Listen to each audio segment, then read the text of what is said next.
Welcome, one and all, to the Friday, February 18th edition of the Signals from Mars Friday night, or Fireside Friday. I'm fumbling all over the place here because the camera isn't supposed to be on. I'm trying to fix my hair here. I'm trying to not have old man hair here, and it's on. So anyway, hope you guys are having a great day so far. And we're here to warm things up before the live show at the top of the hour, the Signals from Mars live stream, where we will be talking Rush, as voted by my patrons, and it should be a fun show. So anyway, let's do what we usually do here. Let's talk about new releases and some metal news before we jump on up and bring some people up to the stage. Joining me is Mr. Brad Dahl. Hello, sir. How's here week after week? How are you? And let's see. So I wrote up about two albums today, The Birthday Massacre's Fascination. I've always really enjoyed The Birthday Massacre. As I mentioned in this write-up, I discovered them by, I don't know what I was watching, and all of a sudden a video there popped up. It was for In the Dark, and heard it for the first time. I was like, wow, this is cool. And it kind of had all these elements that I really liked. 80s dirty synth, as I like to say. Heavy guitars, some cool singing, some cool melodies. And it just hooked me in, and I've liked them since. Some albums I like more, some albums I don't care for as much. But there's always songs off of each album that make my Birthday Massacre playlist. So there's plenty off of this album that I really enjoy. So that came out today. If you go to margintaxradio.com, you'll see that I have links to Spotify, Apple Music, and their Bandcamp. Would love to buy the album, but again, the the shipping for the album from Bandcamp costs more than the actual album does. I got to see if I could get it somehow in Europe. Also, the new Dagobah, French band. This album is really cool sounding. I really enjoyed it as well. Probably a little bit more on the pop side of things in comparison to what they've done in the past. And yeah, but I think it still sounds cool. Some other releases that have come out today. The Metal 2 album came out by Annihilator. I almost wrote about this album. I didn't like it at all. I really liked the original Metal album. And they released a video today for Couple Suicide, which originally had Danko Jones and Angela from Arch Enemy singing the entire song. And now they've re-recorded the entire album with Stu Block on vocals and with Dave Lombardo on drums. They also have Mike Frazier of AC/DC fame doing the mix or the production, and Mar Applebaum, who's a very famous mixer, mix the album. Look, the amazing players, but they just took away the essence of the first of that first variation of the Metal album. So I just don't I don't get it. I don't understand why they did it. The album was out of print for some time. I know that Ear Music is going to be reissuing not all, but 18 of their albums. And it says that the original Metal will be re-released. But I don't know. It's just kind of curious that they did this. I would have preferred that they did new material with Stu Block and with Dave Lombardo. But anyway, Matt Pike of Sleep and High on Fire. Damn it, I couldn't remember the second one. Just released his first solo album, Pike versus the Automation. I need to check that one out. Star One released Revel in Time. Immolation released Act of Gods. Spirits of Fire, Embrace the Unknown. And we've also got new albums from Friends from Hell, Jonas Lindenberg and The Other Side, Glacia, Vianity, I guess it's how it's pronounced. The Neptune Power Federation, Australian band, which I've featured these last few weeks on the Patreon page, is actually pretty cool, I think. Anyway, I need to check the full thing out. Let's see. Mantra, Embryonic Autopsy, Lesson in Violence, Dimitri, Moonlight Haze, Vulcan Tyrant, Mecha 10, Zadra, Manic Sinners, Epoch Crisis, Foster Mother, and it looks like I have Glacia twice, and Goodbye June. I'll have to edit that. And reissues from the Beastie Boys, their punk EP, released on vinyl, Aglio e Olio, the 20th anniversary of Static X's Machine, and Circle Jerks, Wild in Streets. Let's see, some real quick metal news here. We've got a jam-packed day today. I see that Johan and Jeremy are joining me as well. Welcome aboard, sir. Welcome aboard, gentlemen.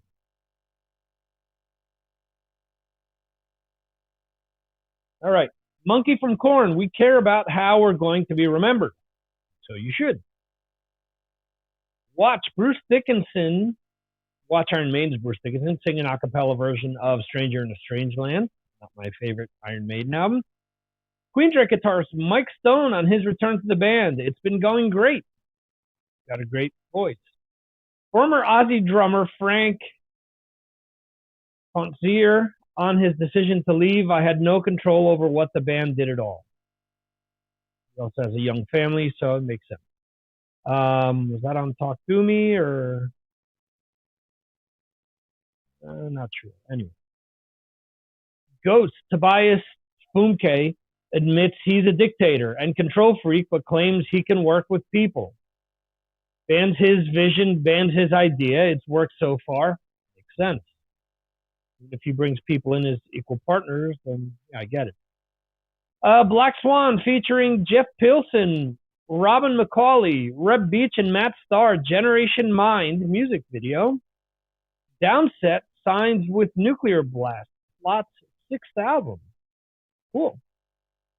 Here, Behemoth's Nurgle guest on a song from Trivium frontman's Ibaraki project. Former Drain STH drummer Martina Aikson featured in new Zinny Zan music video. Aha. So he covers It's No Good, one of my favorite Depeche Mode songs. I'll have to check that out.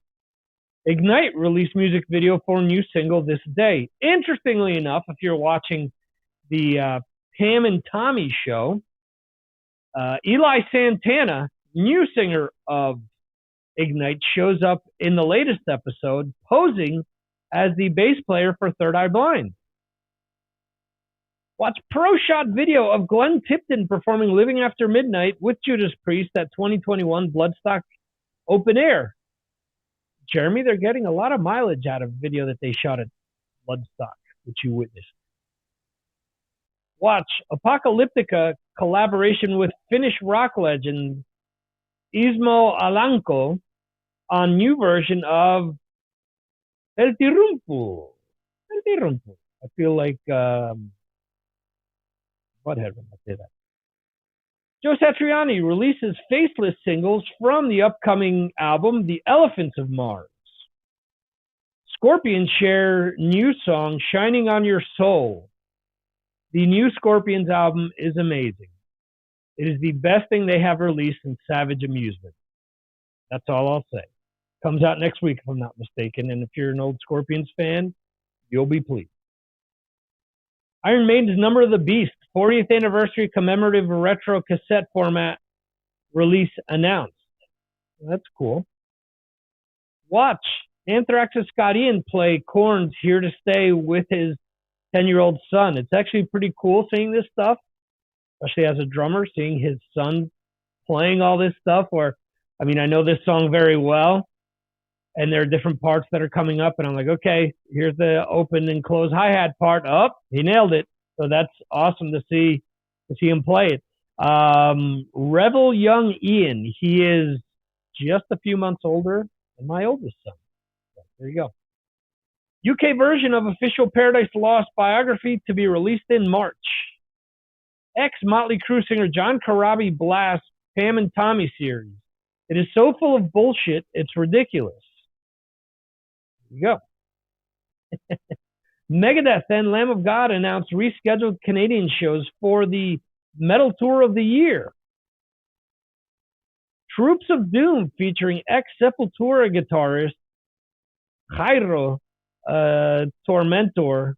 Actually, it's pronounced Jairo in Spanish, but I'm trying to think because the J's are pronounced like Spanish R's or the opposite.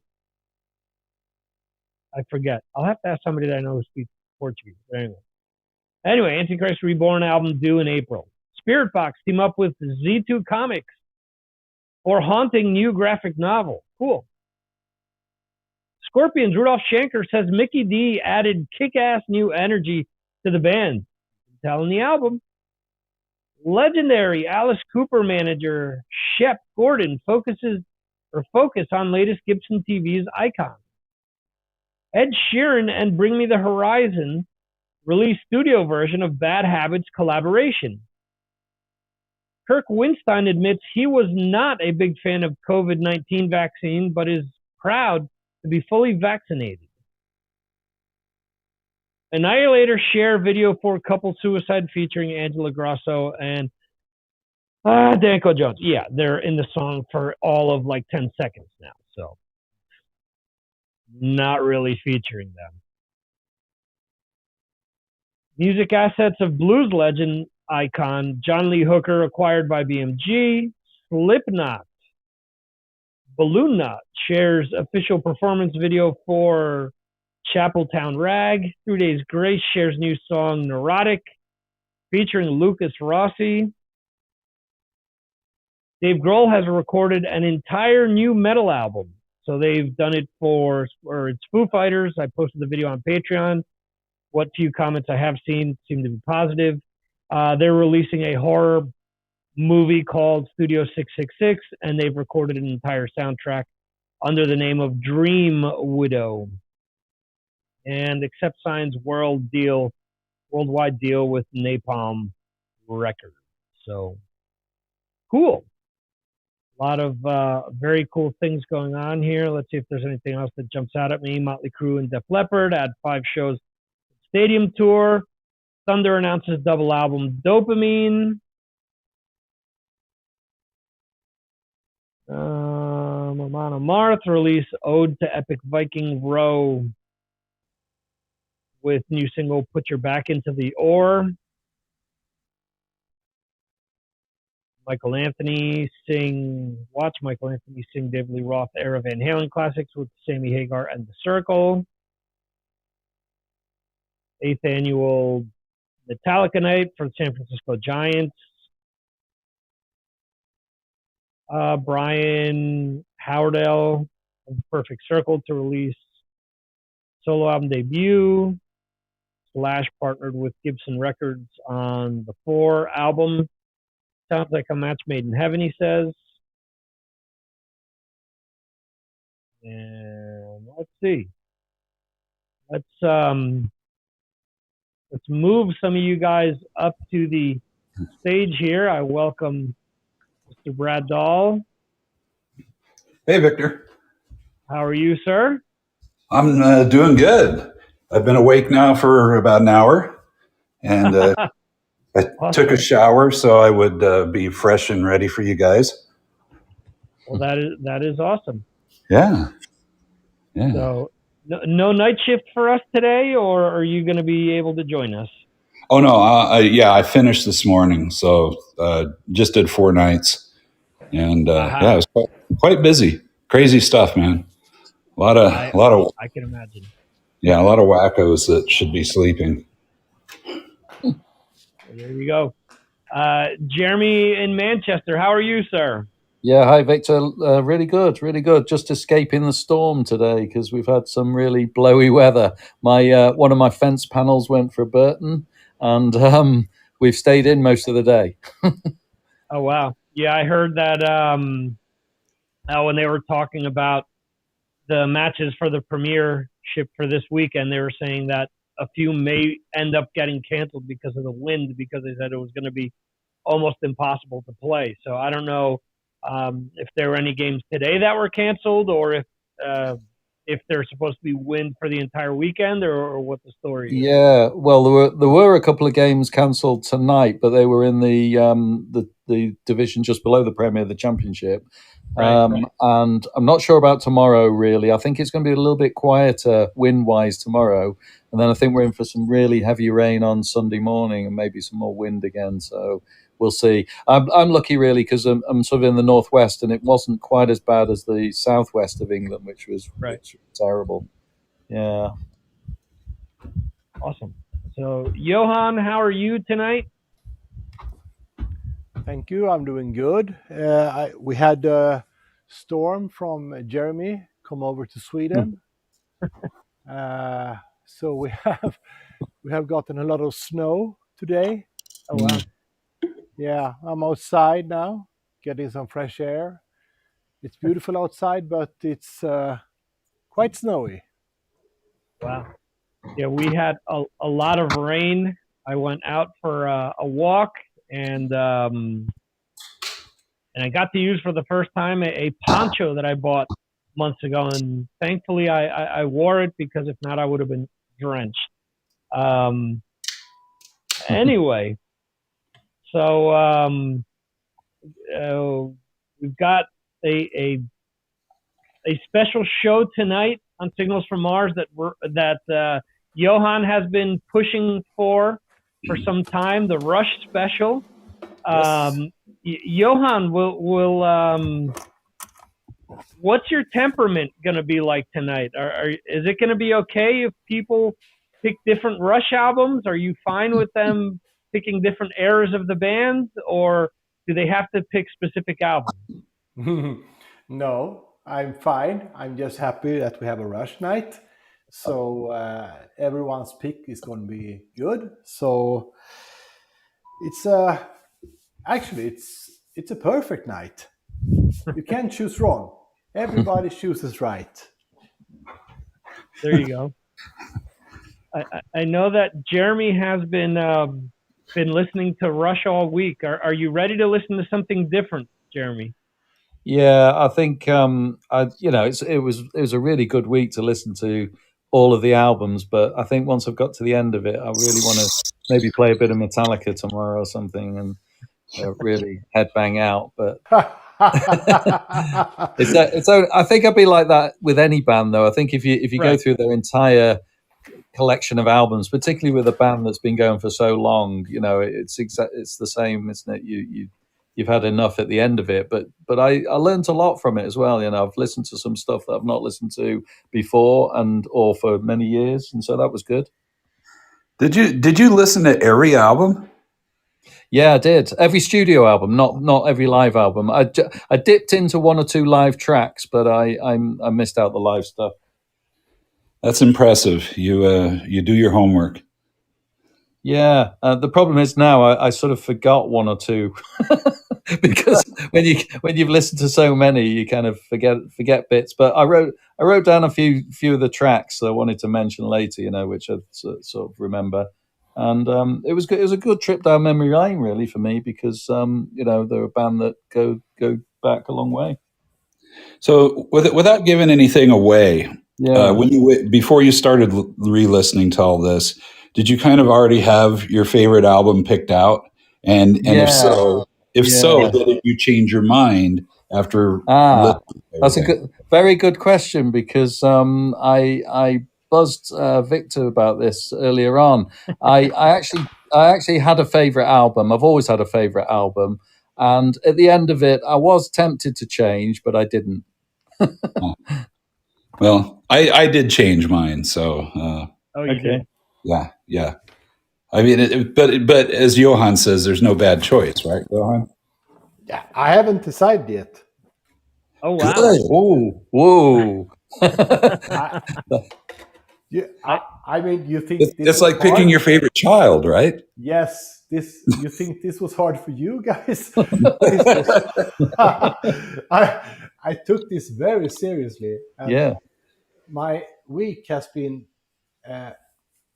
I haven't listened to a lot of Rush, but I have thought a lot about Rush, and I have read about Rush in my books, and I can still find a favorite album. This is hard. Yeah, I think you're right. You said, didn't you, Johan, about maybe picking an album from each sort of era? The sort of either 70s or 80s, where you could pick 70s, 80s, 90s, and 2000s, really, couldn't you? It is hard. Yeah, but that was actually not a joke because 70s Rush is Rush in the 70s. 80s Rush they're so different. And it's like I was hoping you were going to say it was Rush in the 80s. Well, you have to wait and see, Brad. Well, this is the thing, though. I mean, Rush is a band with so much longevity that there has to be people that have jumped on at different points. And, I often think about this with Kiss, where there's people that jumped on in the 80s when they weren't, as popular as the 70s. They obviously weren't wearing the makeup. But there are people that, because the first album that they listened to was Lick It Up or Animalize or something like that, it's their favorite album by the band.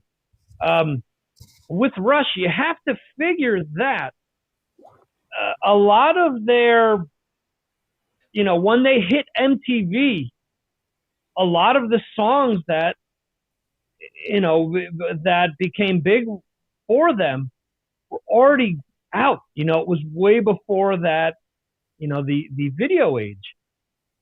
So if you think about it, you're saying, Brad, that it can't be the 80s, but like the 80s, you have permanent waves, you have moving pictures. A lot of people remember 80s Rush for, it was Signals and Grace Under Pressure and Hold Your Fire and stuff like that. But the decade started out with two albums that a lot of people consider their favorite, Permanent Waves and Moving Pictures. So, I mean, again, going back to the whole Kiss analogy, I know for a lot of people that say, 80s Kiss sucked or whatever, but I'll throw at them, well, did you think Creatures of the Night was bad? And a lot of people say, oh, that's a great album. But that came out in 82, so you can't say all 80s Kiss albums suck. With Rush, it's the same thing. A lot of people kind of think that, Permanent Waves and Moving Pictures came out in the 70s, and they didn't. It came out at the beginning of the 80s. And if you look at Permanent Waves, you've got songs like Spirit of Radio. You've got songs like Free Will. If you move over to Moving Pictures, you've got Tom Sawyer, you've got Red Barachetta, you've got YYZ, Limelight. Those are all 80s tracks, So if you think about MTV started to become a nationwide thing 3-4 years after these albums were released. So yeah, you got to see videos, but not as much as you got to see stuff like Big Money or what was the other song off of Power Windows. I mean, there's songs along the way that got played, but if Tom Sawyer came out in the MTV age, it would have been, it's already a huge song, it would have been a lot bigger than what it actually became. So that's hard to imagine that song being bigger. But I do remember a video for that, though. It was them in the studio, which I'm imagining is somewhere in Canada, because you can see out the windows and there's snow and there's snow. Yeah. In the Le Studio. Yeah. Outside of Toronto. Yeah. But think of this. All right, you can't think about Tom Sawyer being any bigger, but think about what MTV did for bands like, Guns N' Roses and Motley Crue and Metallica and even bands like Poison and Bon Jovi and stuff like that. Yeah. Had Tom Sawyer have come out, had that video have come out right at the height of that, like in 85, 86, it would have been much bigger. And I think that you would have had the subsequent albums, where a lot of people turned away from them. A lot of casual fans turned away from them. I think that you would have had a lot more people stick with the band than what they did, much to the chagrin of Nikki Sixx. But you know what's really interesting though about Rush, and yeah, there's several of the early fans that kind of, like you said, maybe even they fell away from the albums a little bit when things got more synthy. But yet they never turned their back on as far as going to see the band. I think they've consistently been an arena headlining band. Once they got there, they stayed there for the rest of their career. And that, I mean, how many bands can you say have done that? Yeah, that's a great point, because there's very few. There's Metallica has done that, but if you think about Iron Maiden during the Blaze Bayley years was playing theaters. Judas Priest during the Ripper Owens years. The one DVD that they have, Live in London, is recorded at the Hammersmith Apollo in London. I love that DVD, by the way. It's awesome. But what I'm getting at is that Rush was able to maintain, as you're saying, the popularity. I think that a lot of people really, I think it takes a special fan to really be a Rush diehard. It's similar to Dream Theater. It's similar to a lot of other, bands that tiptoe the hard rock, metal, progressive side of things.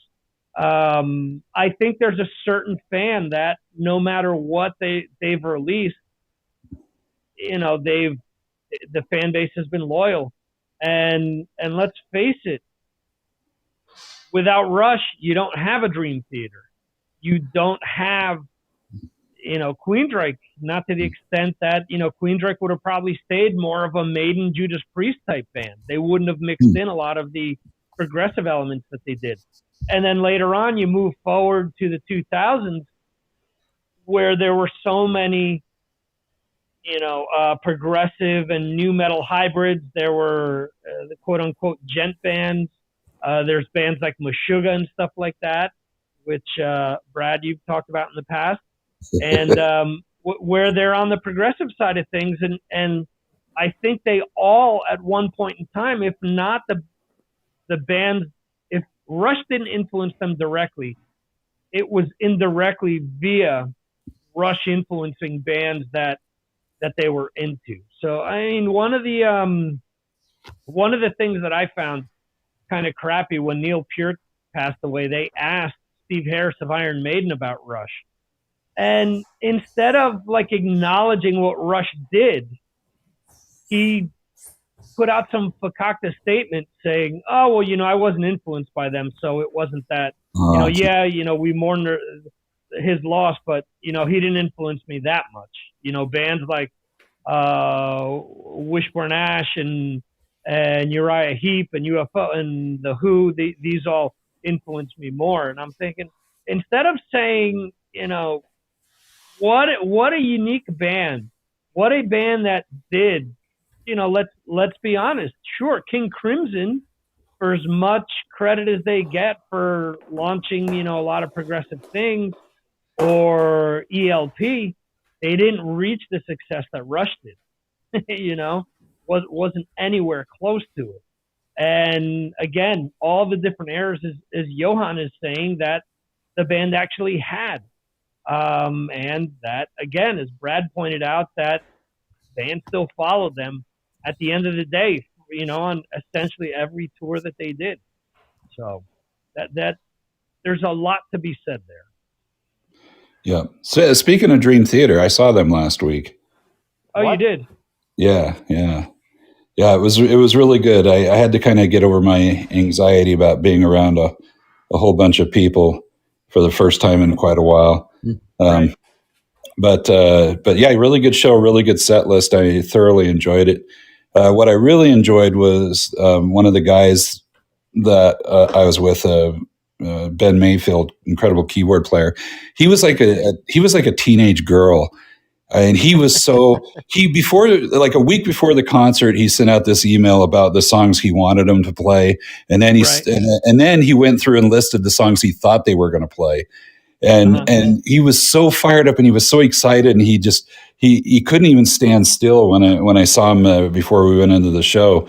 And I was like, dude, I said, you're like me when I was 16 going to a concert where that's like, it just totally possessed your whole life thinking about it before you went, thinking about what they were going to play. And I said, guy, I don't know. It just really warmed my heart to see somebody that passionate about going to a concert and a band. Right. And anyway, it just made me feel really happy for music and what it can do for people and how it can stir their souls. Go ahead. Go ahead, John. Was it full? Was it full there, Brad? Was it a full audience? No. In fact, it was really poorly attended. It was in a hockey arena, and it was more than half curtained off. We were on the floor in the third row, and I don't know how many rows were on the floor, but there were maybe 15. And then as you went up through the seats, in the stands, there was a lot of empty space in there, but very passionate fans. I mean, people were really going nuts, and they had their problems when they started first song, James LeBrie comes out and no vocal. He's singing and nothing's coming out. He's got nothing in his ears. He kind of lost his mind there for a while, and I got to give him credit. And rather than being a petulant whatever, he came out to the fans and he tried to get them to kind of sing along since he couldn't be heard. And he turned it into actually a good thing after the song. He joked about it and anyway, I was just like, what the hell is this sound guy doing? And then every time after that, when he would stop singing, because there's like 20 minutes of music in between his vocals, he would come back and to sing and the vocal wouldn't be up. I'm like, what the hell is this sound guy doing? I mean, they've got no sound on stage. There's no amps. Why is he turning the vocal mic down? I mean, it's anyway. That's crazy because it has to be their sound guy. It isn't as if the stuff you're used to running into where you're playing, at a fair, at a bar or whatever, and the sound guy there is like clueless to what you guys are playing. So he's doing whatever with the mix, as opposed to you would think Dream Theater has their own guy mixing this stuff. Yeah, he totally sabotaged him. And also because there's no amps on stage or anything, and we're in the third row, and the PA is way up in the ceiling, the sound was not very good where we were sitting. It's really hard to hear things. But the drums sounded great. Guy Mike Mangini, he was having more fun on stage than anybody. And then John Mayan, the bass player, obviously really, really good player. He had an iPad down on the floor. And so he stood there staring at that thing during the whole show. He maybe walked away from it 3 times. And he was watching Netflix, probably. No, I was going to say he was watching some game or some series while it was going on. I don't know. I mean, he's playing just incredibly rough stuff. But it's like, come on, guys. When James LeBrie is the most entertaining person on stage, well, of course, Mike Mangini, I got to throw him in there. That doesn't say a lot for your band. Well, but that's what changed when Portnoy left the band. When Portnoy was in the band, they changed their set list up every night because he was in charge of the set list. That's true. He wanted to make sure that bands got their money's worth, and he wanted to have fun while they were on stage. And after Portnoy's left, or after Portnoy left, they've had their set list has been the same night after night. They decided to just fall back into the pack and just do the same stuff night after night, and it's kind of unfortunate because I think that was part of the allure of the band. And if you look at it, sure, there's probably people that are still hesitant to go out to shows.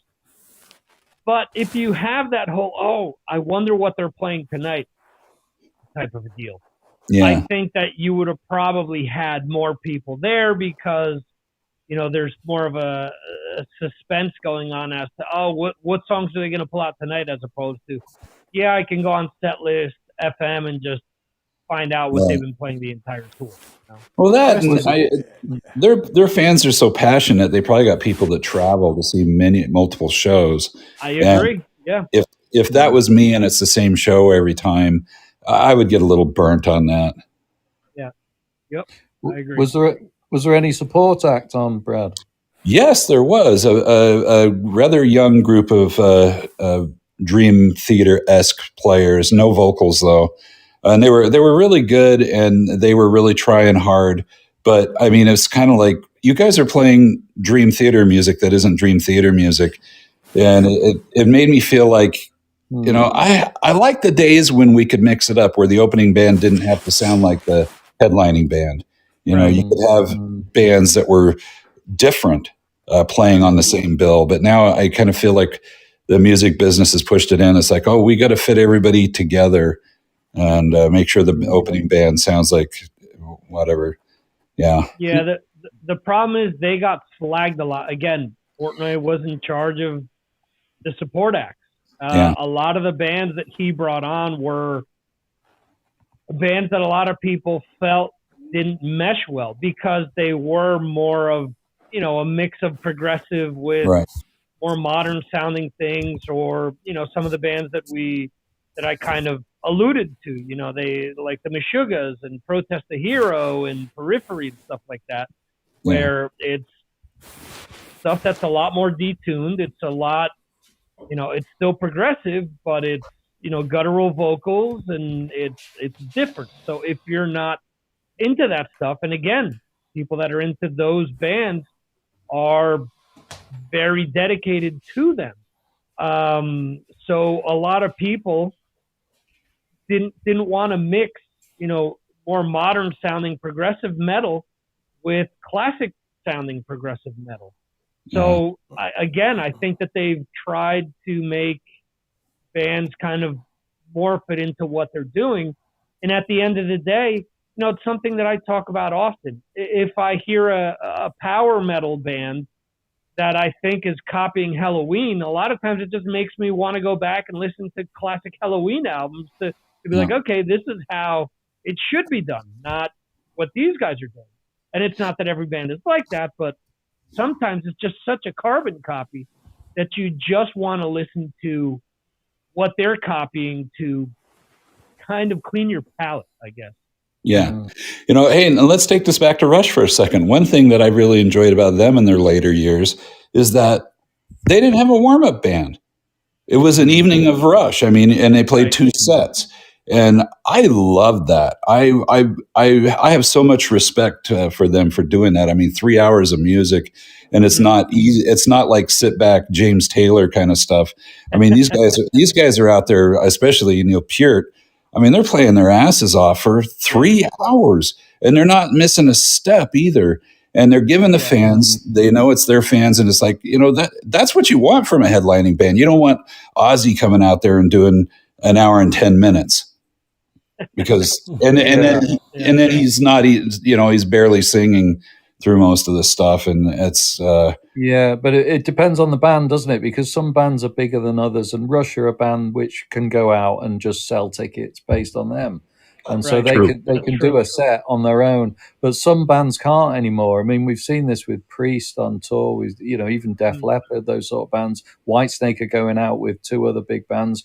You know, that they need to get bums on seats, and they're not going to do it on their own. So, you know, for instance, just an example, Whitesnake are going on their last ever tour. There's no way they could play on their own and just play, you know, 3 hours, say, of hits. They're not going to get enough. At least now they have a singer there that can sing on all those songs. Yeah, that's true. Well, their last ever tour with David Coverdale. I guarantee you, in a year or two, that's what. Oh no, we meant it was the last tour with David Coverdale. David Coverdale is going to sit back in his Lake Tahoe mansion while he rents that Whitesnake name out, and we'll be making still 70% of the money while he's not playing. Good for him, man. It's possible. I mean, Gene Simmons been talking about it for Kiss, hasn't he? He said, you know, why not? Why wouldn't Kiss just carry on without me and Paul? And it's possible. They're marketing the Kiss cruise already as the last ever Kiss performance on the cruise. So that doesn't mean it's going to be the last ever Kiss cruise, though. Because once I saw that the other day, I'm like, all they have to do is say that Gene and Paul are going to be there. Yeah. And they're going to be doing like sets with their bands or whatnot. They're going to be doing this or, you know, whatever it is. And people will go see it. Okay. And I wonder how tough a ticket that is. I might have to actually pony up the dough and try to do that. Well, if you have between $8,000 to $17,000 to spare, that's what it costs. I'm saving that for my tour of Sweden. There you go. You're gonna need it. No. Sweden is expensive. Yeah. No, not too American. No. All right. So, Anyway, any last things you guys want to bring up, since we have the Rush discussion coming up in 15 minutes? Yes. Johan, is there anything you want to say? No. Just a quick question. Is it sure? Do you have seats at the floor in the concerts stadiums? Do you have the shares in USA? Dream Theater, there were seats. They were the most narrowest, ridiculous, small seats ever. And of course, we stood during the whole time for Dream Theater, except for the guy sitting in front of me in the second row who spent his time staring at his phone, looking at Facebook. I'm like, what the hell are you doing here, dude? Like, what a doofus. Anyway, so seats on the floor. Some shows are what we call general admission, Johan, where the floor is no seats and people just go down there and push and shove and so it varies on the band and it varies on the venue. Yeah. Okay, thank you. Just the only band in Sweden, I have seen hundreds of bands here, but the only band I have seen with seats on the floor is Rush. Yeah. Oh wow. You need it for 3 hours. Yeah, it was so awesome. Good. I at my age, I love to sit down and enjoy a concert. I love it. I didn't sit, but I had a chair behind me. I went to a ZZ Top concert a fair few years back now, and there were seats on the floor. They put the seats out, and normally they don't for those sort of gigs, but everyone just stood up as soon as he came on anyway. Yeah. Well, if they do that with most bands outside of like ZZ Top or stuff like that, I'm sure they would have chairs being hurled at the stage. So there's plenty of stories, even in the States, with like Iron Maiden or AC/DC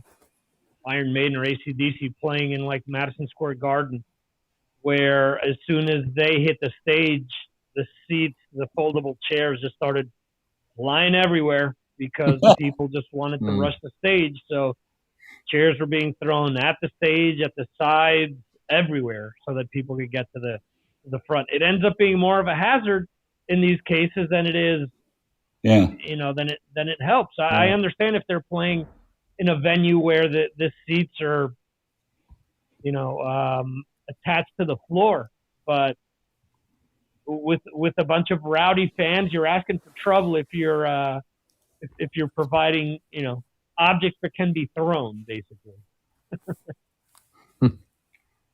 When I was a kid, I mean, all the arenas, the Forum, the Long Beach Sports Arena and all that, they had seats on the floor. And it was kind of tradition that near the end of the concert that the ushers would let you get out there and come up to the stage, because there's always kind of a gap there at the front of it. And they wouldn't hassle you. They would, if you tried to do it during the third or fourth song or something, they would be like, get back in your seat. And of course, we'd actually stand on our seats too. That was pretty common. Right. Yeah. I had a couple of seats on the floor for BB King, and it was about 4 rows from the front.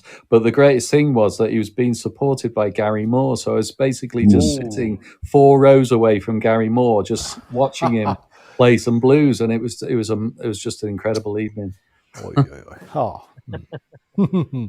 thought you were going to tell us a story about Gary Moore or BB King. You were so close that their sweat fell on you.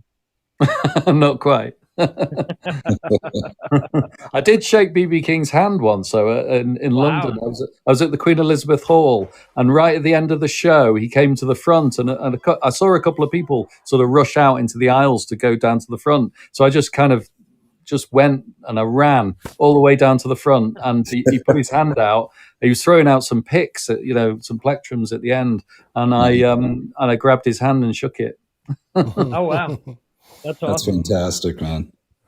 See, that's the kind of stuff I'm talking about, is the excitement of a live show and just being so excited being there, man. I miss that. Anyway, I'm looking forward to having that feeling again somewhere down the road. Well, we're going to be live in a minute talking about Rush.